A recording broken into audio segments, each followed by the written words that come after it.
हर कोई जानता है कि बिल्लियों को ट्रेंड नहीं किया जा सकता है। बिल्लियां वह नहीं करती हैं जो उनके मालिक चाहते हैं। बिल्लियां अपनी नेचर को नहीं बदल सकती हैं और वे वही करेंगी जो वे करना चाहती हैं। लेकिन 1960 में सीआईए ने इसका उल्टा करने के बारे में सोचा। उन्होंने एक बिल्ली को एक जासूस बनाने के बारे में सोचा जिसे रशिया से बहुत ही सीक्रेट और कॉन्फिडेंशियल इंफॉर्मेशन सुनने के लिए इस्तेमाल किया जा सकता था। उस समय सीआईए का मुख्य लक्ष्य सोवियत यूनियन से मूल्यवान गुप्त जानकारी निकालना था। सुनने के लिए माइक्रोफोन्स का यूज किया जा सकता था, लेकिन उस समय टेक्नोलॉजी इतनी ज्यादा डेवलप नहीं हुई थी।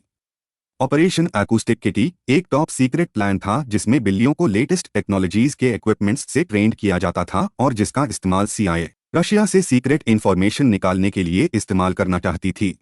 यह सीआईए का प्रोजेक्ट था जो कि 1960 में शुरू हुआ।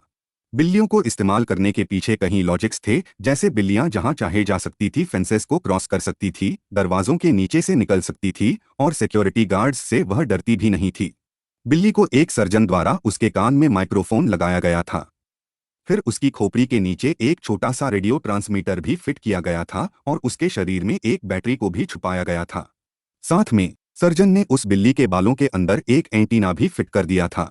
इस प्रोजेक्ट को पूरा होते होते 5 साल लग गए और $20 मिलियन का खर्चा भी आया। सीआईए को पूरी आशा थी कि वह बिल्लियों को सिखा सकते हैं कि फॉरेन ऑफिशियल्स के कमरे में कहां और कैसे बैठा जाए।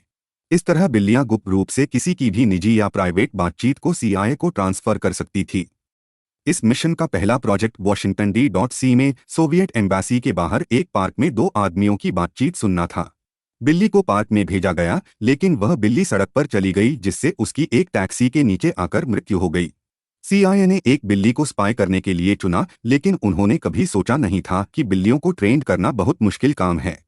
इतना पैसा और टाइम खराब होने के बावजूद सीआईए ने अपनी रिपोर्ट में इस एक्सपेरिमेंट को एक कामयाब प्रोजेक्ट के तौर पर जाहिर किया। उन्होंने अपने साइंटिस्ट्स की प्रशंसा की और यह साबित करने की कोशिश की कि कैट्स को वास्तव में थोड़ी सी दूरी तय करने के लिए ट्रेन किया जा सकता है। सीआईए ने इस प्रोजेक्ट में सिर्फ एक बिल्ली को ही ट्रेन किया था। यह प्रोजेक्ट 1967 में बंद कर दिया गया क्योंकि उन्होंने पाया कि बिल्लियां कभी किसी का कहना नहीं मानती। सीआईए ने अपनी रिपोर्ट में लिखा कि ट्रेंड बिल्लियों को जासूसी जैसे काम करने के लिए इस्तेमाल नहीं किया जा सकता। सीआईए ने यह भी लिखा कि वह विश्वास करते हैं कि बिल्लियों को कम दूरी तक चलने के लिए तो ट्रेन कर सकते हैं, लेकिन किसी दूसरे देश में जाकर जहां पर की एनवायरनमेंट और सिक्योरिटी फैक्टर्स अलग है, ऐसी सिचुएशंस में बिल्लियां जासूसी नहीं कर सकती हैं। इस परियोजना का खुलासा 2001 में हुआ था, जब कुछ सीआईए के डॉक्यूमेंट्स को सार्वजनिक किया गया था। कुछ ह्यूमन राइट्स और लीगल एक्सपर्ट्स ने कहा कि हमें सीआईए को खत्म कर देना चाहिए क्योंकि ज्यादा शक्तियां होने की वजह से वह कानून के लिए खतरा पैदा कर रहे हैं। इसका मतलब यह नहीं है कि अमेरिका की सरकार ने जानवरों को जासूसी की ट्रेनिंग देने के लिए सारे प्रोजेक्ट्स बंद कर दिए हो। 2006 में पेंटागन की defence advanced research projects agency या फिर दरपा ने साइंटिस्ट से साइबोर्ग कीड़े बनाने के लिए कहा। दरपा के समर्थन से यूनिवर्सिटी ऑफ कैलिफोर्निया बर्कली के साइंटिस्ट्स ने सफलतापूर्वक एक साइबोर्ग कीड़ा बनाया जिसे वह दूर से कंट्रोल कर सकते थे।